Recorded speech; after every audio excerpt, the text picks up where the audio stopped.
She's the leader of the Tea Party caucus in the House of Representatives, Congresswoman Michele Bachmann. Thanks for joining us this morning. So, Congresswoman, you've been to Iowa several times. You're heading to South Carolina this weekend, another early contest. You're going to New Hampshire next month. I know you haven't made any decisions yet, but why are you interested in the presidency? Well, I'm interested primarily in making sure that for the next year we're talking about the issues that the country is facing.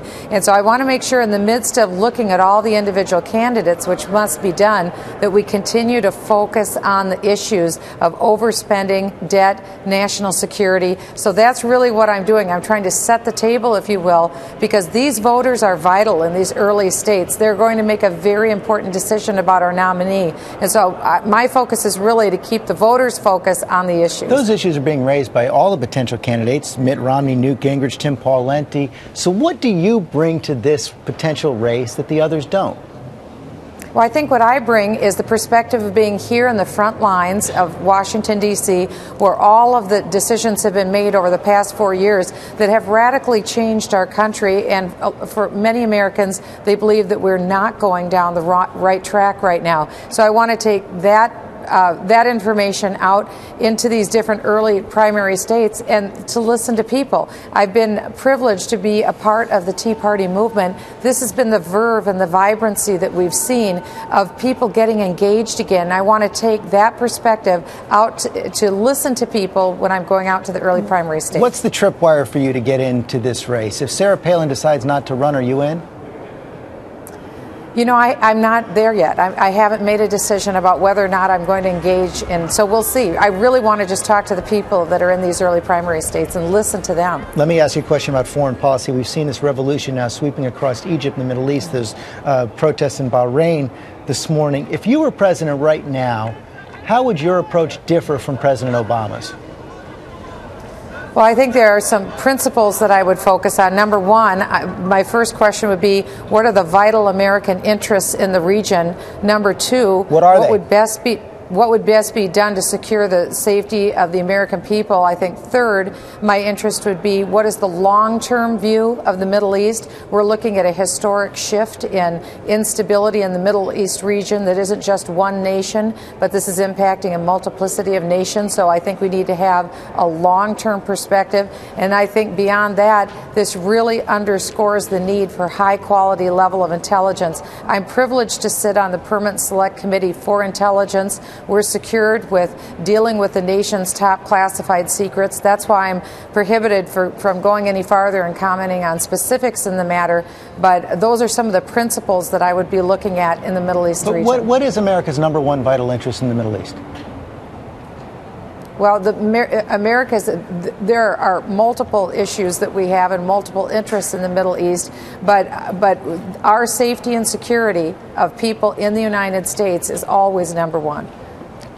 And let me move on now to this controversy, this debate you've had with the First Lady, Michelle Obama, over breastfeeding. You said her encouraging of young African-American mothers to breastfeed to avoid obesity in children is another example of a nanny state.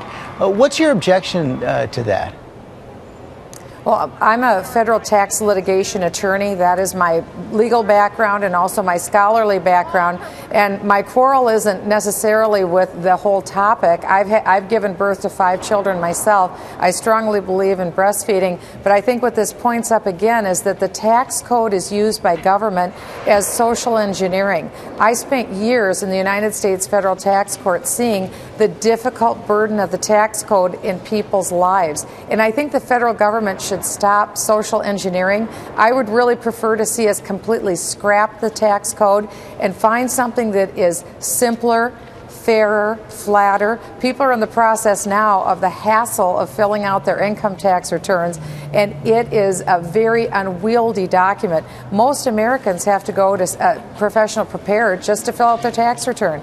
So yeah. My quarrel is with the tax code and the great complexity that the tax code is for the average American. You know, a sizable number of GOP primary voters still are questioning President Obama's faith and citizenship. Can you just state very clearly that President Obama is a Christian and he is a citizen of the United States?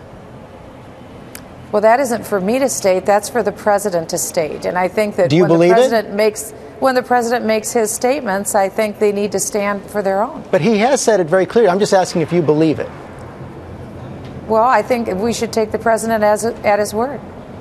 But you can't say that. You can't just sit there and declare the president is a citizen and he is a Christian. You know, what I focus on today, George, is today is the 2-year anniversary of the stimulus program, where we spent $1 trillion to make sure that unemployment wouldn't go above 8%. That's what I'm worried about, because the people in the 6th District of Minnesota are very concerned about job creation, and that's a lot more important than dealing with those other issues. Final quick question. I'm just curious. We have a big day here, Lady Gaga here in the studio. Are you a fan?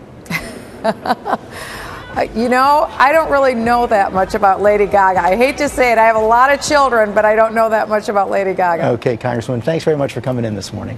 Thank you.